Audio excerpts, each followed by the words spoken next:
Hello everyone. Last class के अंदर हमने मार्केंशिया का स्पोरोफाइट का स्ट्रक्चर, स्पोरोफाइट का डेवलपमेंट एंड स्पोर का फॉर्मेशन पढ़ लिया था।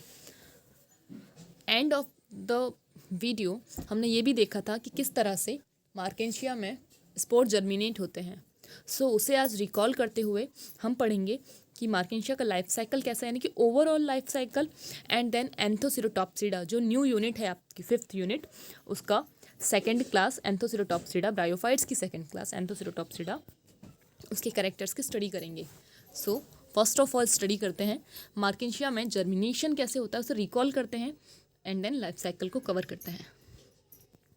जैसा कि यहाँ पे बताया था आपको कि ये जो स्पोर है ये 2 लेयर से मिलके बनता है, यानी कि इसकी आउटर साइड पे एक्साइन होती है जिसे एक्सोस्पोर कहते हैं, और जो इसकी जस्ट एक्सोस्पोर के अंदर की जो लेयर होती है, जो कवरिंग होती है, उसे इंटाइन या एंडोस्पोर कहते हैं। ये दोनों ही प्रोटेक्टिव लेयर होती हैं स्पोर्स की, जो इसकी जो जर्म प्लाज्मा है इसे प्रोटेक्ट करती हैं।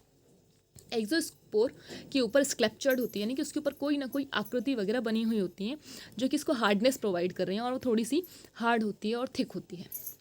अब जब फर्स्ट स्पोर को जर्मिनेशन होना होता है तो स्पोर यहाँ पर ध्यान रखना ये था कि स्पोरोफाइट डिप्लॉयड था, और स्पोरोफाइट से जब स्पोर मदर सेल बनी उनके अंदर मियोसिस हुआ, उससे टेट्राड बनते हैं, और एक स्पोर टेट्राड यानी कि स्पोर कैसा हो गया, हैप्लॉइड है।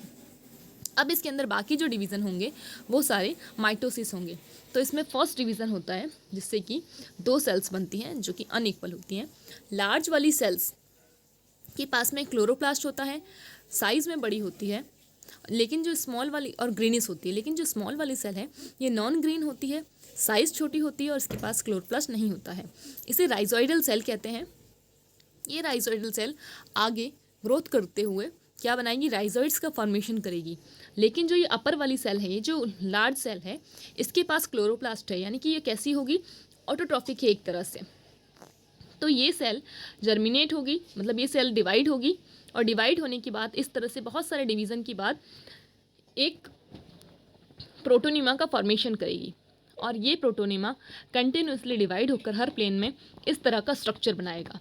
यहाँ पर ध्यान देने वाली बात ये थी कि ये जब डिवाइड हो रही होती है तब इसका जो एपिकल वाला पोर्शन है, जो एपेक्स है, यहाँ पर एक डाइकोटोमी बनती है, यानी कि यहाँ पे इस तरह से ब्रांचिंग होती है जो कि इसको ऐसा स्ट्रक्चर बनाता है। ये जो स्ट्रक्चर दिख रहा है आपको यहाँ पे, डाइकोटोमी, द्विशाखित विभाजन जिसे कहते हैं आप, यहाँ पर ये डाइकोटोमी डेवलप होती है।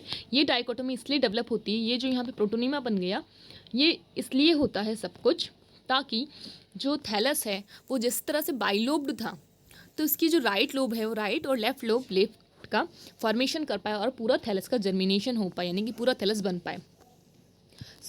इस तरह से एंड में ये जो थैलस है, ये जो प्रोटोनिमा है, ये पूरे थैलस को डेवलप करता है। वेंट्रल सरफेस पे राइजॉइड्स और डॉर्सल सरफेस पे एयरपोर्ट्स वगैरह प्रेजेंट होते हैं। तो ये स्पोर्ट्स का जर्मिनेशन कंप्लीट होता है। अब हम पढ़ेंगे इसकी लाइफ साइकिल कैसी होती है। यहाँ पर जितना भी हमने अभी तक पढ़ा उसे इन शॉर्ट में रिकॉल करते हैं।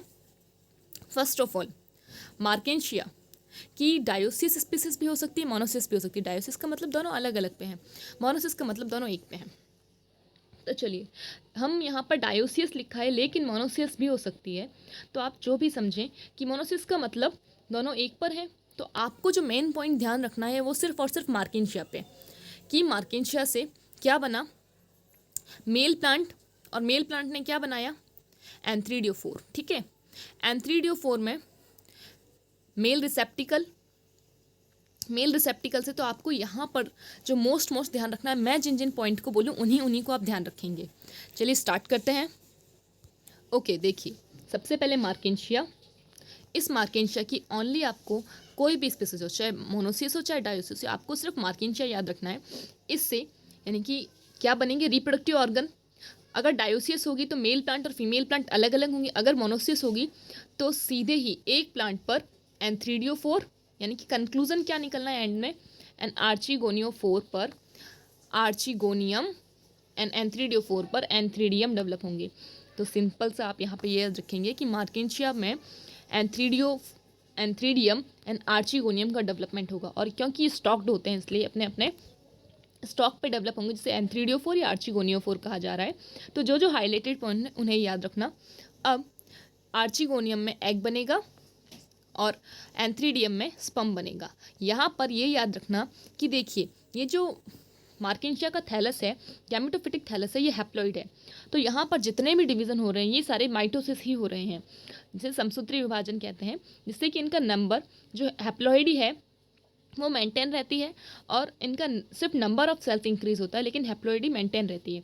अब इन दोनों के बीच में फर्टिलाइजेशन होने से क्या बनता है, यहाँ पे oospore लिखा है लेकिन बनता है हमारे पास जाइगोट। ठीक है, यहाँ पर आपको लिखना है जाइगोट।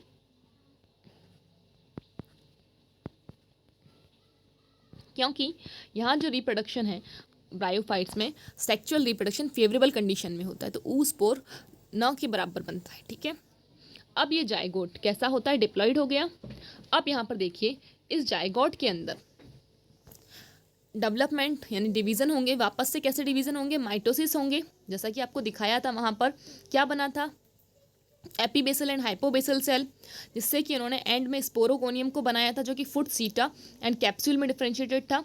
हाइपोबेसल से फुट एंड सीटा बने थे और एपीबेसल से कैप्सूल बना था। कैप्सूल के पास में स्पोर मदर सेल्स, कैप्सूल के अंदर क्या बनती हैं, स्पोर मदर सेल्स, और उसके साथ साथ इलेटर मदर सेल।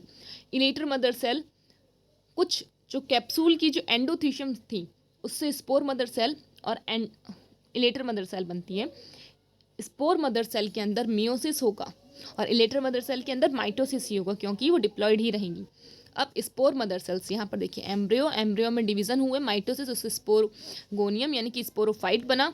अब ये स्पोरोफाइट से के अंदर एंडोथीसियम से स्पोर मदर सेल्स बनती है कैप्सूल में, और ये कैप्सूल की स्पोर मदर सेल में मियोसिस होता है, अर्धसूत्री विभाजन, जिससे इनकी जो डिप्लॉयडी है ये चेंज होती है और ये हैप्लॉइड में कन्वर्ट हो जाते हैं, जिससे कि एक स्पोर मदर सेल से 4 स्पोर टेट्राड बनते हैं। और ये स्पोर टेट्राड से ये यानी कि एक टेट्राहाइड्रली अरेंज्ड है, 3 आगे और एक पीछे की साइड में। अब इससे एक स्पोर बनेगा, यानी कि अगर हम सिंगल स्पोर की बात करें तो अब ये सिंगल स्पोर डिवाइड होता है। कैसे, फर्स्ट डिवीजन होता है जिससे राइजोइडल सेल बनती है और एक जो लार्ज सेल है जो कि क्लोरोफिल कंटेन करके रखती है। इस तरह से ये अपने थैलस को जर्मिनेट करती है, यानी कि स्पोर जर्मिनेट होगा। कैसा है, हैप्लॉइड है नेचर में। और ये क्या बनाता है, वापस से मार्केंशिया। यहाँ पर ये जो दे रखा है मेल जर्म ट्यूब और फीमेल जर्म ट्यूब, अगर ये डायोसिस कंडीशन होती है तो है, हम यहाँ पे मोनोसिस कंडीशन को लेके चल रहे हैं। लेकिन अगर आप जो भी लिखें, आपका थोड़ा सा कॉमन सेंस यूज़ कर लीजिएगा। चलिए, ये तो हुआ सेक्चुअल रिप्रोडक्शन। यहाँ पर ऑल्टरनेशन ऑफ जनरेशन पाया जाता है, जैसा कि बायोफाइट का कैरेक्टर है। ऑल्टरनेशन ऑफ जनरेशन का मतलब कि सबसे पहले यहाँ जो मार्केंशिया का थैलस था ये कैसा था, एन था, हैप्लॉइड। अब यहाँ से कहाँ से स्टार्ट हुआ, जाइगोट से, डिप्लॉइड, जो कि स्पोरोफाइट हुआ। तो यहाँ पर ये देखिए गैमेटोफिटिक जनरेशन कैसी होती है, जो गैमेटोफाइट बना, ये गैमेटोफाइट एन होता है। यहाँ पे एक ध्यान रखिएगा बात कि जो ये गैमेटोफाइट बनता है इसकी बात कर रहे हैं। यहाँ पे 2n गलत लिख रखा है, आप यहाँ देखिए, ये जो गैमेटोफाइट बना है ये गैमेटोफाइट एन होता है नेचर में। ठीक है, इस चीज़ को आप नहीं पढ़िएगा, ये गलत है।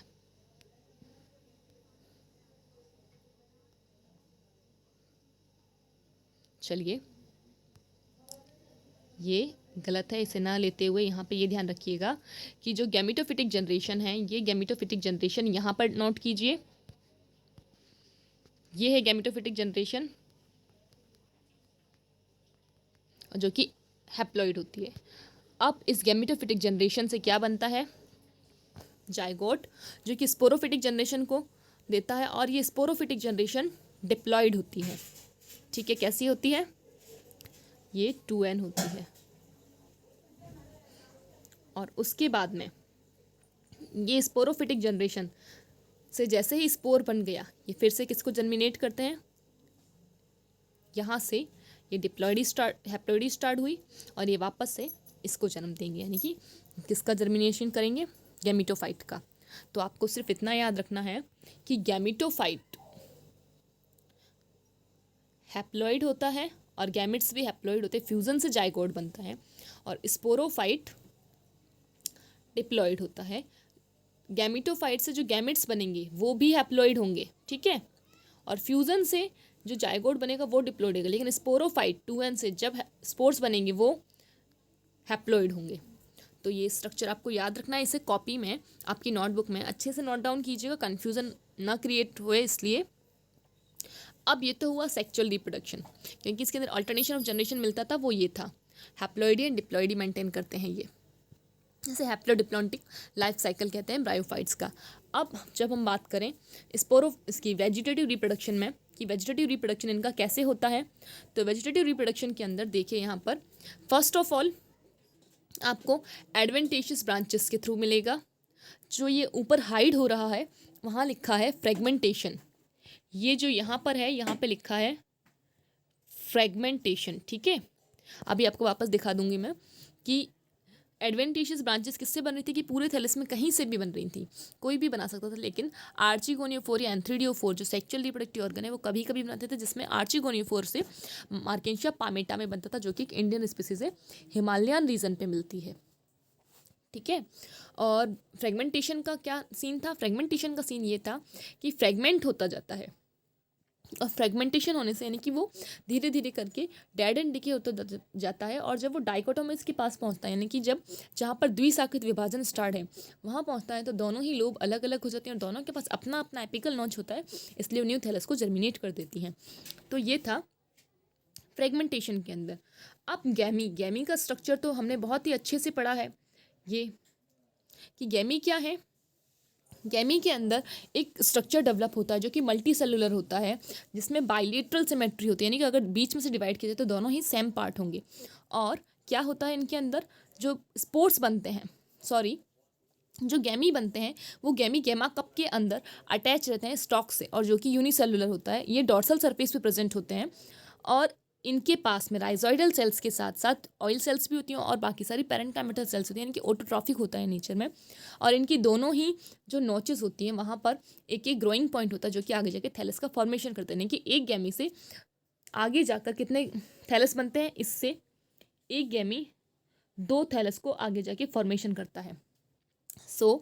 इन सब को आपको ध्यान रखना है, रिकॉल करना, यहाँ पर अच्छे से पहले पूरा पढ़ा कीजिए, फिर इस लाइफ साइकिल के थ्रू रिकॉल किया कीजिए कि आपको कहाँ पर क्या क्या आता है, उससे आपका जो पूरा थैलस है, जो पूरा एक जीनस है, वो इजीली कवर हो जाएगा। चलिए अब इसे आप यहाँ से देख लीजिए कि ये फ्रेगमेंटेशन था, एडवेंटेशियस ब्रांचेस, गैमी एंड फ्रेगमेंटेशन। इसी के साथ लाइफ साइकिल कंप्लीट होता है। अब हम नेक्स्ट पॉइंट पढ़ेंगे कि इनके अंदर मतलब मार्केंशिया के साथ में हमने क्या क्या पढ़ लिया। यहाँ पे एक चीज़ मैं आपको बताना चाह रही हूँ, हमने रिक्सिया पढ़ा और मार्केंसिया पढ़ा। किसके अंदर पढ़ा? जो हिपेटिकोप्सिडा क्लास थी, हिपेटिकोप्सिडा क्लास के अंदर आपकी बुक में यूनिट 4 के अंदर मार्केंशिया, रिक्सिया एंड प्लेजियोकाज्मा ये 3 मेंशन है, उसमें से हमने मार्केंशिया एंड रिक्सिया पढ़ लिया है, ठीक है। प्लेजियोकाज्मा भी सिमिलर है, इसलिए मैं प्लेजियोकाज्मा को आपको पीडीएफ फॉर्म में प्रोवाइड कर रही हूँ। अब हम न्यू यूनिट स्टार्ट कर रहे हो, वो है यूनिट 5। यूनिट 5 के अंदर आपको एंथोसिरोटॉप्सिडा जो कि क्लास 2 है ब्रायोफाइट्स की, एंड एंथोसिरोटॉप्सिडा एंड ब्रायोप्सिडा जो क्लास 3 है, इसे स्टडी करना है। तो मैं अभी आपको एंथोसिरोटॉप्सिडा के कैरेक्टर बता देती हूँ, जिससे कि हमारा एंथोसिरोटॉप्सिडा हम स्टार्ट करेंगे। चलिए, फर्स्ट ऑफ ऑल क्या था यहाँ पर थोड़ा सा रिकॉल करते हैं कि ब्रायोफाइट्स, आप अभी इनको सबको रीड मत कीजिएगा, मेरी बात सुनिए ध्यान से कि सबसे पहले ब्रायोफाइट्स को हमने कितने क्लासेस में डिवाइड किया था? ब्रायोफाइट्स को हमने 3 क्लासेस में डिवाइड किया था। क्या क्या नाम था, याद कीजिए। सबसे पहले Hepaticopsida, then Anthocerotopsida, then Bryopsida. Hepaticopsida lower most bryophyte था, जिसमें हमने रिक्सिया, मार्केंशिया पढ़ा, जिनके पास में डॉर्सल और वेंट्रल सरफेस थी, फ्लैट थैलस था, ठीक है। हिपेटिकोप्सिडा का जो प्लेजियोकाज्मा है वो आपको मैंने बता दिया कि मैं पीडीएफ फॉर्म में प्रोवाइड कर रही हूँ, और तीनों ही सिमिलर ही हैं, मोस्ट ऑफ सिमिलर है, ठीक है, तो आपको वहाँ रटने की ज़रूरत नहीं है। अब सेकेंड क्लास है एंथोसिरोटॉप्सिडा। एंथोसिरोटॉप्सिडा मिडल क्लास है, ठीक है। इसके अंदर सिर्फ और सिर्फ एक ऑर्डर होता है जिसका नाम है एंथोसिरोटेल्स। यहाँ पे देखिए एंथोसिरोटेल्स लिखा है एंड में, इसका सिर्फ एक ऑर्डर होता है एंथोसिरोटेल्स, जिसके अंदर हम ये सब एंथोसिरोज, मेगासिरोज, नोटोथाइल्स पढ़ते हैं। आपको कहीं कहीं पे ये एंथोसिरोटॉप्सिडा के अंदर एंथोसिरोटेल्स एंड नोटोथाइल्स दो अलग अलग ऑर्डर भी मिलेंगे। एंथोसिरोटेल्स के अंदर आपको एंथोसिरोज देंगे। आप जब पढ़ेंगे या आप जहाँ भी नोट आउट करेंगे वहाँ पर आपको कहीं कहीं वेरिएशन मिलेगा, लेकिन ध्यान रखिएगा एंथोसिरोटॉप्सिडा के अंदर एक ही ऑर्डर है जिसका नाम है एंथोसिरोटेल्स। ठीक है, अब जैसा कि आपको पता था कि ब्रायोफाइट्स के अंदर हम जब हिपैटिकोप्सिडा की बात कर रहे थे तो हम उन्हें लिवर वर्ट कह रहे थे। क्यों? क्योंकि उनका स्ट्रक्चर लिवर लाइक था, है ना, और उसके साथ साथ वो लिवर की डिजीज़ में यूज़ होते थे एज ए मेडिसिन सोर्स। वैसे ही एंथोसिरोटॉप्सिडा को मैंने आपको स्टार्टिंग में बताया था कि एंथोसिरोटॉप्सिडा को हम हॉर्नवर्ट्स कहते हैं। हॉर्नवर्ट इसलिए कहते हैं कि इनका जो स्पोरोफाइट होता है उस पर जब वो नेचर में डेवलप होता है तो आपको ऐसा लगता है कि कोई हॉर्न लाइक स्ट्रक्चर प्रेजेंट है, यानी कि सींग, हॉर्न का मतलब होता है सींग लाइक स्ट्रक्चर डेवलप है, तो आपको नेचर में सींग जैसे दिखाई देते हैं, इसलिए इन्हें हॉर्नवर्ट्स कहा जाता है। ठीक है, अब यहाँ पर 300 स्पीसीज इस एंथोसिरोटॉप्सिडा के अंदर आती हैं, तो आपको याद रहे तो ठीक है, नहीं तो इसके करेक्टर पढ़ते हैं। फर्स्ट ऑफ ऑल इसका ये जो एंथोसिरोटॉप्सिडा इसका गैमेटोफाइट भी सिंपल होता है। ठीक है, थैलॉइड क्योंकि थैलस है, डॉर्सल वेंट्रल सरफेस है। यहाँ पर आपको जो पॉइंट्स ध्यान रखने हैं वो ये है कि थैलस सिंपल है, थैलॉइड है, डॉर्सल वेंट्रल सरफेस जैसा कि हिपैटिकोप्सिडा के अंदर थी, जैसा कि आप रिक्सिया को दिमाग में लेकर चलिए। ठीक है, डॉर्सल और वेंट्रल सरफेस में है और फ्लैट है, सिमिलर हिपैटिकोप्सिडा मेंबर। ओके, यहाँ पर जो स्पेशल फीचर है वो ये है कि जब हम हिपैटिकोप्सिडा के अंदर पढ़ रहे थे तो वहाँ पर आपको एयर चैम्बर, मार्किंशिया के अंदर, प्लेजियोकाज्मा के अंदर एयर चैम्बर्स दिखेंगे, लेकिन यहाँ पर एयर चैम्बर्स नहीं होते हैं। डॉर्सल सरफेस पे एयर चैम्बर लाइक स्ट्रक्चर नहीं होता, यानी कि जो अगर इनका इंटरनल स्ट्रक्चर देखेंगे आप तो इंटरनल स्ट्रक्चर सिमिलर होता है ना, उसमें मतलब अलग से कोई रीज़न नहीं होता, जैसे कि हमने इनके अंदर पढ़ा था मार्केंशिया के अंदर कि फोटोसिंथेटिक रीजन में अलग से ही सेप्टा के थ्रू एयर चैम्बर बने थे जो एयरपोर्ट से कनेक्टेड थे। ठीक है, तो आपको इतना ही याद रखना है, simple thalloid, dorsiventral surface, flat है। ठीक है, इसे हम आप यहाँ से देख लीजिए कि देखिए सिंपल है, थैलॉइड है, ये गैमेटोफिटिक थैलस नीचे वाला, थैलॉइड है, फ्लैट है, प्रोस्ट्रेट है। ओके, अब इसके अंदर स्केल्स तो नहीं होते हैं लेकिन राइजॉइड्स होते हैं, और वो भी कैसे, स्मूथ वॉल्ड। हमने हिपैटिकोप्सिडा के अंदर जब हायर की तरफ गए थे तब हमने देखा था कि मतलब इसमें राइजॉइड्स स्मूथ वॉल्ड एंड ट्यूबरकुलेटेड दोनों टाइप के होते हैं, लेकिन यहाँ पर सिर्फ और सिर्फ स्मूथ वॉल्ड राइजॉइड्स हैं और स्केल्स तो एब्सेंट हैं। ठीक है, अब ये जो थैलस है यानी कि जो एंथोसिरोटॉप्सिडा के मेंबर्स हैं ये क्लोरोप्लास्ट को कंटेन करते हैं, हिपैटिकोप्सिडा के भी क्लोरोप्लास्ट को कंटेन करते हैं, लेकिन उनके पास पायरेनॉइड नहीं था। और एंथोसिरोटॉप्सिडा की क्या खासियत रही कि ये क्लोरोप्लास्ट को कंटेन करते हैं विथ पायरेनॉइड। तो मैं आपको यहाँ यही बता रही हूँ कि आपको जो स्पेसिफिक है जो उनसे अलग है वो याद करना है। तो उसमें स्पेसिफिक ये है कि यहाँ पर एयरपोर नहीं होते हैं और ना ही जो इंटरनल स्ट्रक्चर है वो डिफ्रेंशिएटेड होता है टिश्यूज़ में। ठीक है, राइजॉइड सिर्फ और सिर्फ स्मूथ वॉल्ड है, स्केल्स तो बिल्कुल ही एब्सेंट है। क्लोरोप्लास्ट के पास सिर्फ और सिर्फ पायरेनॉइड है, यानी क्लोरोप्लास्ट विथ पायरेनॉइड है, लेकिन हिपैटिकोप्सिडा के पास नहीं था। सेक्स ऑर्गन डॉर्सल सरफेस में एज इट इज़, जैसा कि आपने हिपैटिकोप्सिडा के अंदर पढ़ा था, डॉर्सल सरफेस पर एम्बेडेड फॉर्म में मिलते थे। स्पोरोफाइट, अब यहाँ पर जो मेन पॉइंट है वो है स्पोरोफाइट। स्पोरोफाइट यहाँ पर सिलेंड्रिकल होता है। यहाँ पर देखिए ये स्पोरोफाइट आपको सिलेंड्रिकल दिख रहा है इस तरह से, बेलनाकार, और ये हॉर्न लाइक है। देखिए सींग की तरह आपको नेचर में दिखाई देगा, इसलिए इसके हॉर्नवर्ड्स कहते हैं। ठीक है, अब ये सिलेंड्रिकल है और ये गैमेटोफाइट पे डिपेंडेंट होता है पार्शली, क्योंकि ब्रायोफाइट्स का करेक्टर ही ये था कि जो स्पोरोफाइट था वो पार्शली गैमेटोफाइट पे डिपेंडेंट होता है नरिशमेंट के लिए। तो यहाँ पर सिर्फ आपको जो याद रखना है वो ये है कि इनका स्पोरोफाइट सिलेंड्रिकल होता है और फुट और सीटा एंड कैप्सूल में डिफ्रेंशिएटेड होता है। फुट, सीटा एंड कैप्सूल में डिफ्रेंशिएटेड होता है। अब यहाँ पर जो फुट होता है वो बल्बस होता है। जब हम एंथोसिरोज को पढ़ेंगे तो आपको और अच्छे समझ में आएगा। बल्बस फुट होता है, सिलेंड्रिकल कैप्सूल है। सिलेंड्रिकल कैप्सूल यहाँ पर देखिए, वहाँ पर कैप्सूल कैसा था, हिपैटिकोप्सिडा के अंदर आपको राउंड राउंड एकदम बल्ब जैसा स्ट्रक्चर दिख रहा था, यहाँ पर सिलेंड्रिकल कैप्सूल है। ठीक है, ये देखिए कैप्सूल भी सिलेंड्रिकल है और सीटा भी सिलेंड्रिकल है, और फुट थोड़ा सा कैसा है, बल्बस है, और सीटा इज मेरिस्टेमेटिक। सीटा जो है यहाँ पर वो मेरिस्टेमेटिक का मतलब वो ही कंटिन्यूसली डिवाइड होता रहता है। ठीक है, तो आपको यहाँ पर स्ट्रक्चर दिख रहा है कि ये है इसका फुट बल्बस, ये है सीटा जो मेरिस्टेमेटिकली मतलब डिवाइड होता रहता है और इसकी ग्रोथ करता है, और ये है इसका कैप्सूल जो कि सिलेंड्रिकल है। अब इसके बाद में यहाँ पर ध्यान देने वाला पॉइंट ये है कि आपने जब स्पोरोफाइट को पढ़ा था, ठीक है, मार्केंशिया के अंदर, तब आपने वहाँ देखा था रिक्शा के अंदर कि एंडोथीशियम और एम्फीथीशियम 2 लेयर बनती हैं। एम्फीथीशियम बाहर वाली जो कि जैकेट का फॉर्मेशन करती थी। कहाँ से बन रहा है ये? जाइगोट की बात कर रहे हैं हम, कि जाइगोट जब डिवाइड होता था एंड में तो उससे एम्फीथीशियम एंड एंडोथीशियम बनती थी। एम्फीथीशियम जैकेट का फॉर्मेशन करती थी और एंडोथीशियम से अंदर इलेटर्स या स्पोर्ट्स वगैरह बनते थे, जैसे रिक्शा में स्पोर्ट्स, और आगे आते हैं हम तो इलेटर्स भी उस एंडोथीशियम से ही बनते थे। यहाँ पर देखिए एंडोथीशियम एक कॉलम बना रही है। जब हम एंथोसिरोस को पढ़ेंगे तो आपको वहाँ पे दिखेगा कॉल्यूमेला स्ट्रक्चर आएगा, जो कि फर्टाइल नहीं है, स्टेराइल पार्ट है सेंटर में, ये सपोर्टिंग पार्ट होता है। तो एंडोथीशियम से यहाँ पे कॉल्यूमेला बनता है, कॉलमन बनती है, सेंटर में प्रेजेंट होती है जो, और स्पोरोजिनस टिश्यू एम्फीथीशियम से बनते हैं, ठीक है। और इलेटर्स यहाँ पर ट्रू इलेटर्स ना होकर स्यूडो इलेटर्स प्रेजेंट होते हैं, ये इनकी खासियत है, ठीक है। स्यूडो इलेटर्स प्रेजेंट हैं, स्पोरोजिनस टिश्यूज बनते हैं एम्फीथीशियम से, और एंडोथीशियम बनते हैं। एंडोथीशियम क्या बनाती है? कॉल्यूमेला को बनाती है, ठीक है। अब यहाँ पर जैसा कि मैंने आपको स्टार्टिंग में ही बता दिया कि इस एंथोसिरोटॉप्सिडा के अंदर सिर्फ और सिर्फ एक ऑर्डर जिसका नाम है एंथोसिरोटेल्स। आपको कहीं कहीं पे नोटोसिरोटेल्स भी मिलेगा, लेकिन यहाँ पे मैन एंथोसिरोटेल्स ही है, जिसके अंदर आप एंथोसिरोस, मेगासिरोस एंड नोटोथाइल्स पढ़ते हैं। हमें यहाँ पर इस यूनिट के अंदर एंथोसिरोस को पढ़ना है, ठीक है। अब हम रिप्रोडक्शन की बात करें तो रिप्रोडक्शन एज लाइक हिपेटिकॉप्सिडा ही होता है कि इसके अंदर असेक्चुअल एंड सेक्चुअल रिप्रोडक्शन दोनों ही प्रेजेंट होते हैं। असेक्चुअल रिप्रोडक्शन फ्रेगमेंटेशन के थ्रू एंड ट्यूबर्स के थ्रू, और जो ब्रांचेस होती है एडवेंटिशियस उनके थ्रू होता है, ठीक है।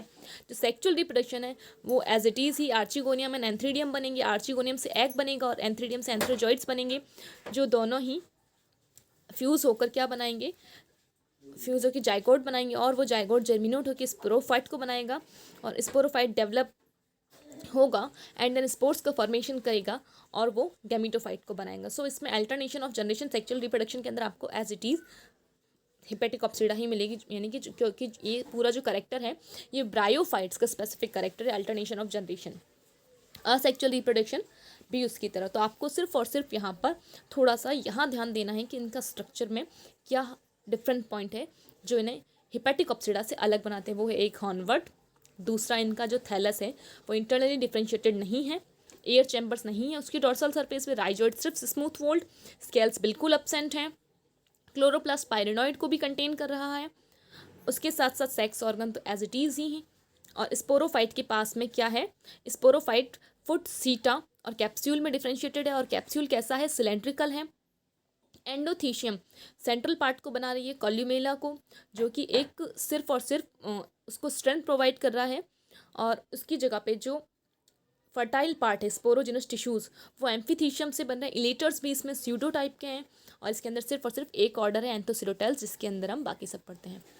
तो चलिए इसी के साथ ये टॉपिक ख़त्म होता है, यानी कि एंथोसिरोटॉप्सिडा के कैरेक्टर्स ख़त्म होते हैं। यहाँ पर ये जो पिक्स हैं दो आपको दिख रही हैं, तो ये है एंथोसिरोस, जिसको मैं आपको स्टार्टिंग से दिखा रही हूँ कि इसका ये है गैमेटोफिटिक थैलस, जो कि डॉर्सी वेंट्रल है, ठीक है। ये डॉर्सल सरफेस, इसकी नीचे साइड में वेंट्रल सरफेस, जिस पे राइजॉइड्स होंगे स्मूथ वॉल्ट, और इससे जब इसमें जर्मिनेशन हुआ तो इससे स्पोरोफाइट बना, जो कि ये सिलेंड्रिकल कैप्सूल, ये है सीटा मेरिस्टेमेटिक, और ये है बल्बस फुट, ये एंथोसिरोस, और ये है नोटोथाइल्स। तो हमें जो पढ़ना है वो पढ़ना है एंथोसिरोस। तो हमारा ये पॉइंट भी ख़त्म होता है। चलिए, अगर अभी भी आपको कोई कन्फ्यूज़न हो तो आप मुझसे पूछ सकते हैं। टिल देन लर्न करते रहिए। Thank you.